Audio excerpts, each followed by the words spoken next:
The radio crackled just as my plow blade hit something solid beneath the snow. Not debris, not ice.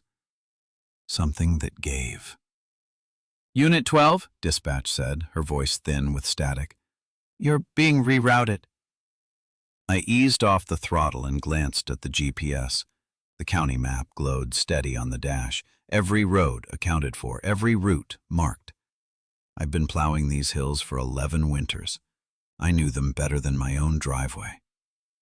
Go ahead, I said. There was a pause, long enough that I wondered if I'd lost the signal. Route 6B, she said finally. You need to clear it before sunrise. I frowned. 6B isn't on my list. Another pause, then softer. It won't be.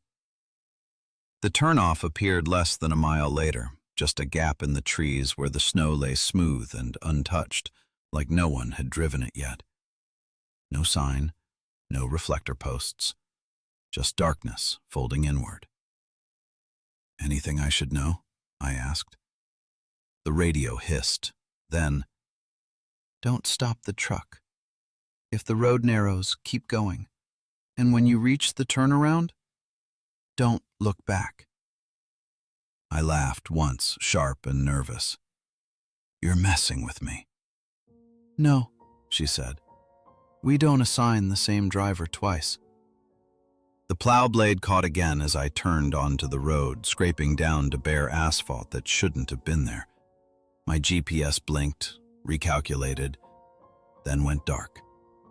Behind me, the trees closed in. Ahead, the road stretched straight and white, vanishing into falling snow. I told myself it was just another route. I put the truck in gear and drove forward. The snow fell heavier once I was fully on the road, thick flakes rushing through the headlights like a tunnel closing in. The plow blade carved a clean path, steel screaming against asphalt that looked too smooth, too new. No reflectors, no mailboxes, no driveways, just trees, dense and uniform on both sides, their branches sagging under snow that didn't move when the wind picked up. I checked the mirrors. My tire tracks were already softening, edges blurring as if the snow were settling faster here. That wasn't normal, not with a storm this light. The radio clicked. At first I thought it was interference, static layered with something rhythmic. Then I realized it was voices, multiple, low and overlapping like a conversation carried through walls. Dispatch, I said. The voices stopped. The silence that followed pressed against my ears until I became aware of my own breathing inside the cab. I drove on.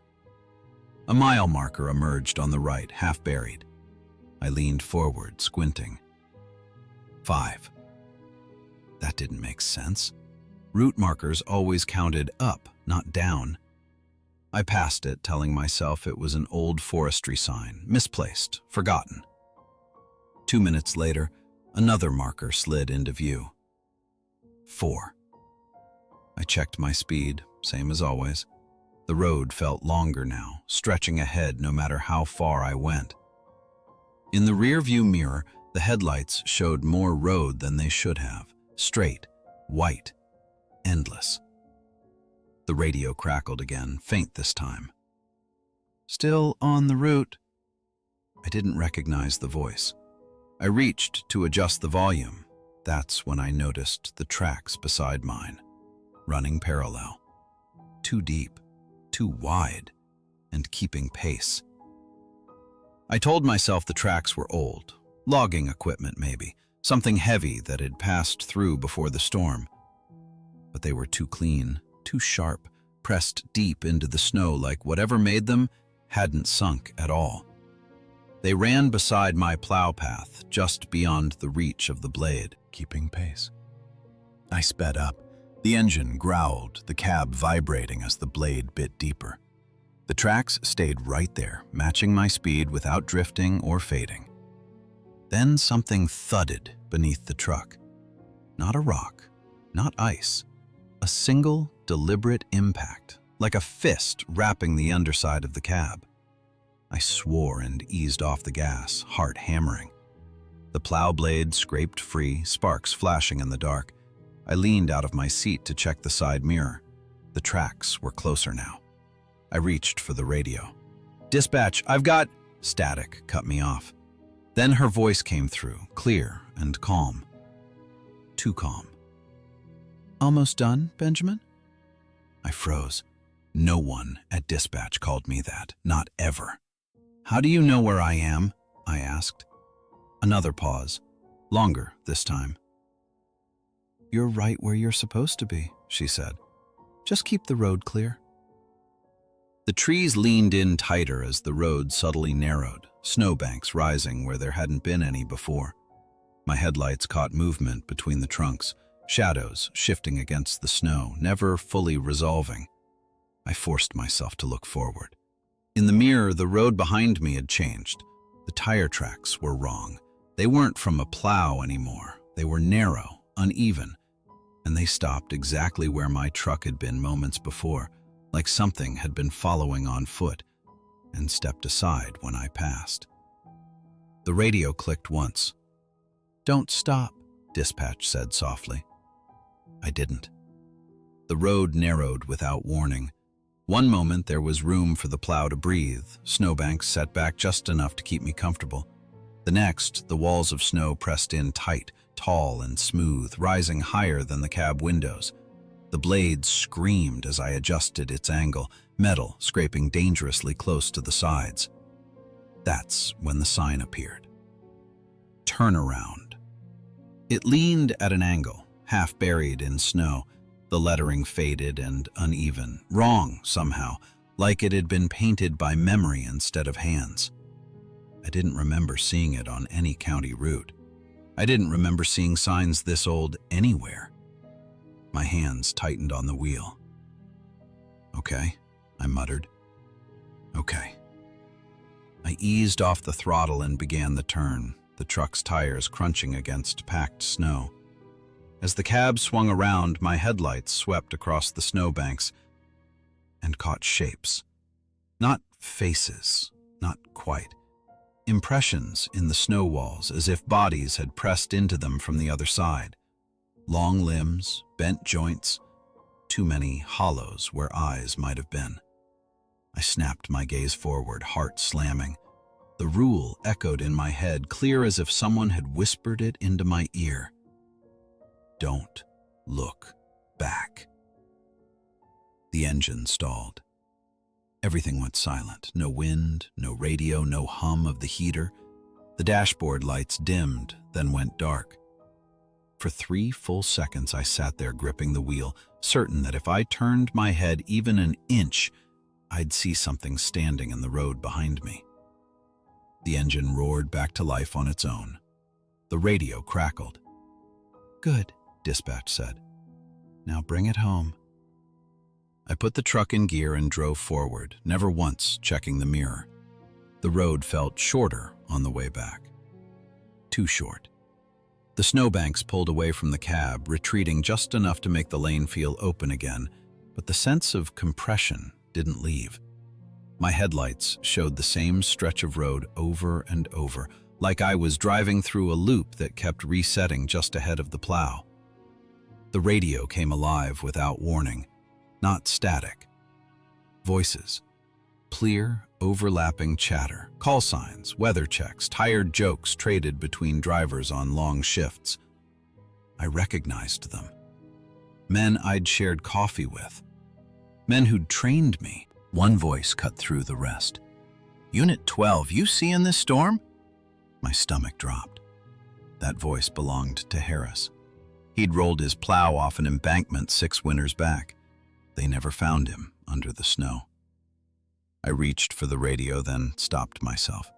The voices kept going, replaying conversations I remembered having, and some I didn't. Routes discussed that no longer existed.